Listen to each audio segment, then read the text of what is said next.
Welcome back to my channel Dhatri Sparsha. ನಿಮ್ಮ ತಾಯ್ತನದ ಅನುಭವಕ್ಕೆ ಮಿಡ್ವೈಫ್ರಿ ಸ್ಪರ್ಶ ನೀಡುವ ಏಕೈಕ ಹೃದಯಬದ್ಧ ಚಾನಲ್ ಈ ನನ್ನ ಚಾನಲ್. ನಾನು ಸಿಂಧು, ಮಿಡ್ವೈಫ್ರಿ ಎಜುಕೇಟರ್. ನಾನಿವತ್ತೊಂದು ಇಂಪಾರ್ಟೆಂಟ್ ವಿಷಯದ ಬಗ್ಗೆ ಮಾತಾಡಬೇಕು ಅಂತ ಬಂದಿದ್ದೀನಿ.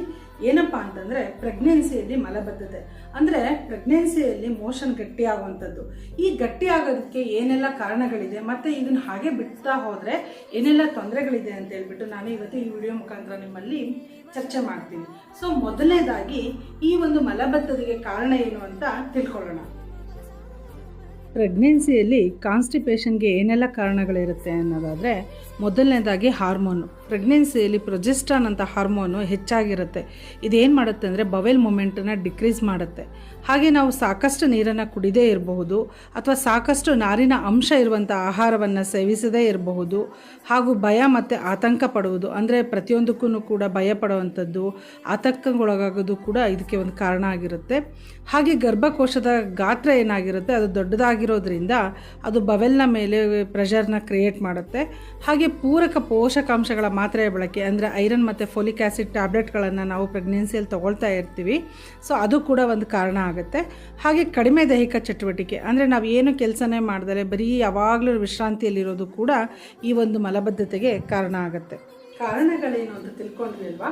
ಇದಕ್ಕೆ ಮಿಡ್ವೈಫ್ರಿ ರೆಕಮೆಂಡೇಶನ್ಸ್ ಏನಿದೆ, WHO ಏನೆಲ್ಲ ರೆಕಮೆಂಡ್ ಮಾಡಿದೆ ಅನ್ನೋದನ್ನು ನಾನು ಇವಾಗ ಹೇಳ್ತಾ ಹೋಗ್ತೀನಿ. ಡೈಲಿ ಮಿನಿಮಮ್ 25ರಿಂದ 30 ಗ್ರಾಮ್ ಫೈಬರ್ ಡಯಟನ್ನು ಬಳಸಬೇಕು.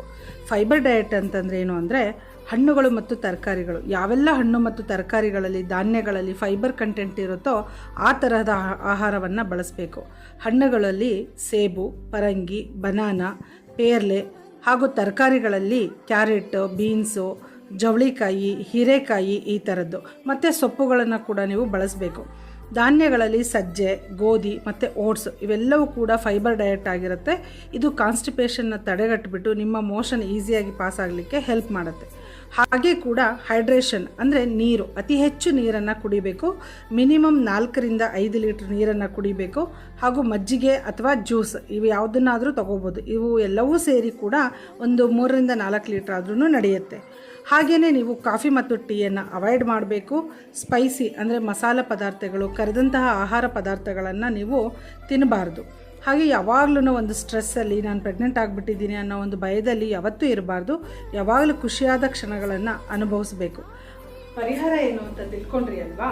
ಸೊ ಇವೆಲ್ಲದರ ಜೊತೆಗೆ ನೀವು ನಾನು ಹೇಳುವಂತಹ ಯೋಗಾಸನಗಳನ್ನು ನೀವು ಅಭ್ಯಾಸ ಮಾಡ್ತಾ ಹೋದರೆ ಖಂಡಿತ ಇದಕ್ಕೆ ಒಂದು ಒಳ್ಳೆಯ ರಿಸಲ್ಟ್ ಸಿಗುತ್ತೆ ನಿಮಗೆ.